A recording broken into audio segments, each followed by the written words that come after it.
30 seconds.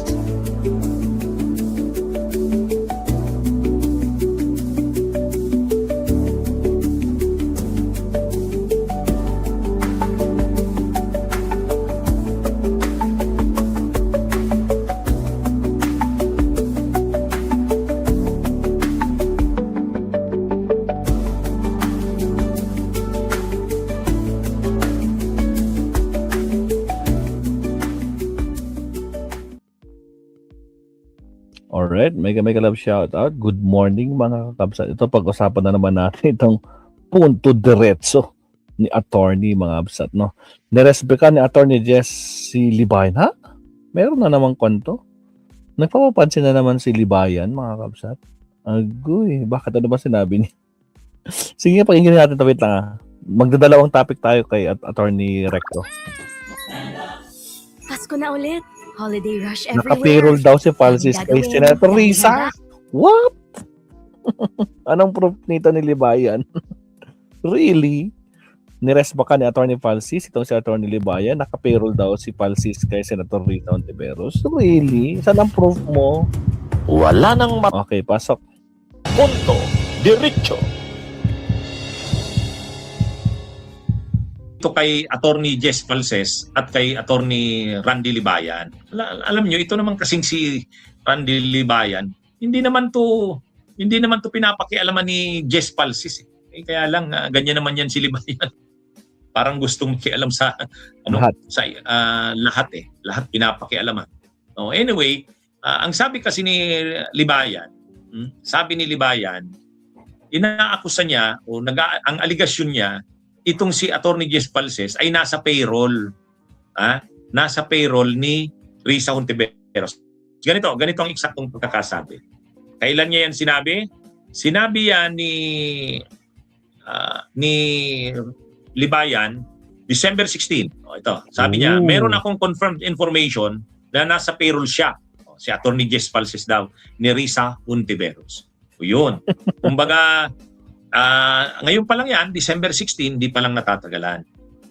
At ang pagkakasabi pa ni Attorney Libayan, confirmed niya yung source niya.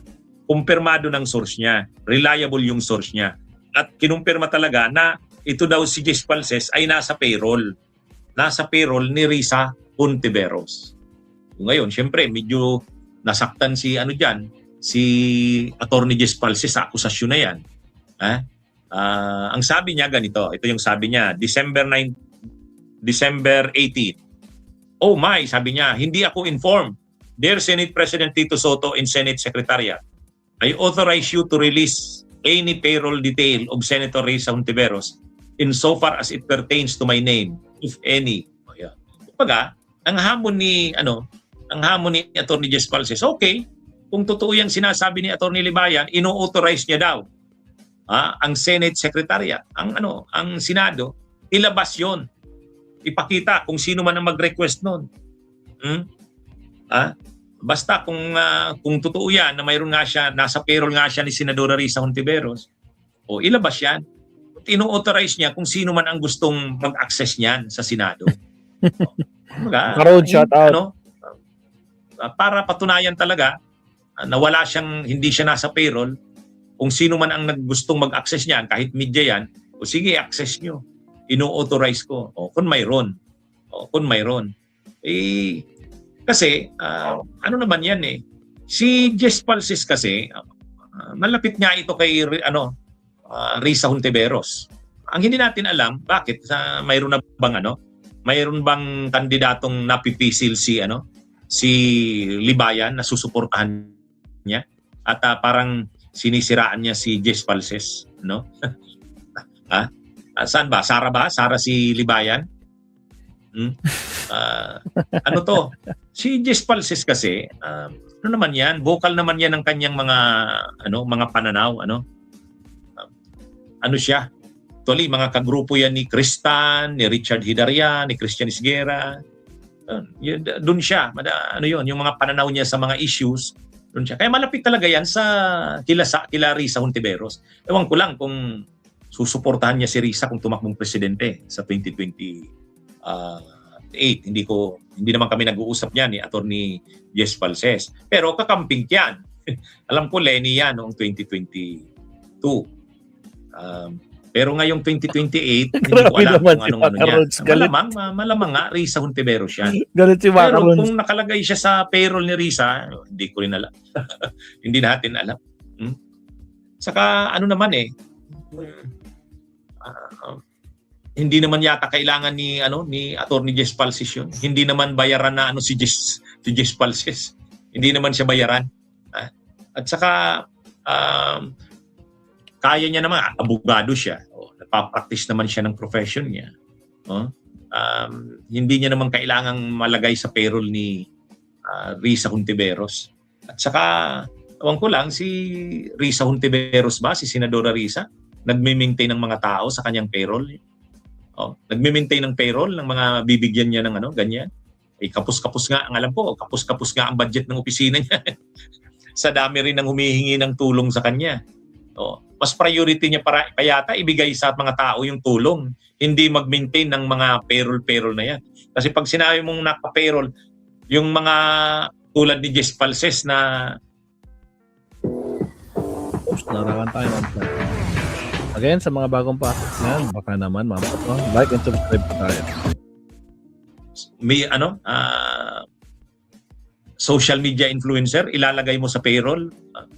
Unang-una, hindi naman kailangan si Attorney Jess Falses bayaran o ilagay sa payroll para lang mag-voice, magbigay siya ng mga opinion na pabor kay Risa Hontiveros. Hindi kailangan yun. Kasi yun mismo yung kanyang paniniwala.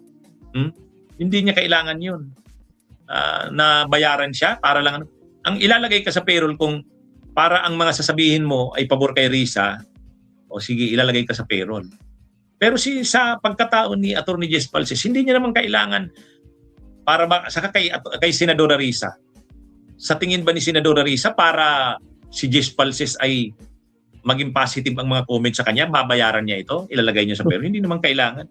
Hindi naman kailangan yun. Ang mga views ni Attorney Jess Falses, kung pabor man ito, positive kay Senadora Risa, kung paniniwala niya yun, hindi dahil binabayaran siya. Hindi kailangan siyang bayaran o ilagay sa payroll para ganun ang gawin niya o sabihin. Ano yun? Hindi. Hindi kami magkakilala ni Attorney Jess Falses. Hindi kami nag-uusap yan. Pero sa pagkakakilala ko ng kanyang mga posts, ng kanyang mga views, yan? Itong si Attorney Libayan, saan niya naman kaya kinuha yun? Sige nga, ipakita niya rin yung source niya. Kasi hinamon din siya ni Attorney Jess Falses. Kung totoo yung sinasabi mo, sige, ino-authorize ko sino man, kasama na siguro si Attorney Libayan, kunin sa Senado. I-access yun kung totoo man yun. Kaya, hinahamon nga ni Attorney Jess Falses na patunayan na totoo nga ang akusasyon sa kanya. Anyway, abangan natin anong mangyayari diyan sa sa aligasyon na yan ni Attorney Jess Falses, ay ni Attorney Libayan kay Attorney Jess Falses. Marami kasing kalaban ngayon si Attorney Jess Falses. Si dating Comelec Commissioner Guanzon, sumausaw pa si Barsaga. Anyway, okay, mga kabunyog, mga kababayan, magandang araw sa inyo. Bunyog! Talaga itong si Attorney Libayan, mga kabsat, strikes again, no? Sinausawan pa pati si Attorney Falses. Yung magandang labanan yung kay Guanzon sana, no? Guanzon tsaka si Attorney Falses. Tapos biglang sumingit itong si Barsaga. Kung ayaw ni Guanzon, tayo na lang ang magdipad. Okay yun. Pinatos ni Attorney Jesus. Putra, yan, magkakaalaman na kung talagang may utak itong itong dropout na to. Lahat na lang ang gawin, di ni Kapman denied. Ayun, aray ko, saklap niyan, no? Maraming natatakot pag nilabas ang lista ni Cabral. Maganda talaga lang. Maganda to. Next topic tayo kay Attorney Enzo. Here we go.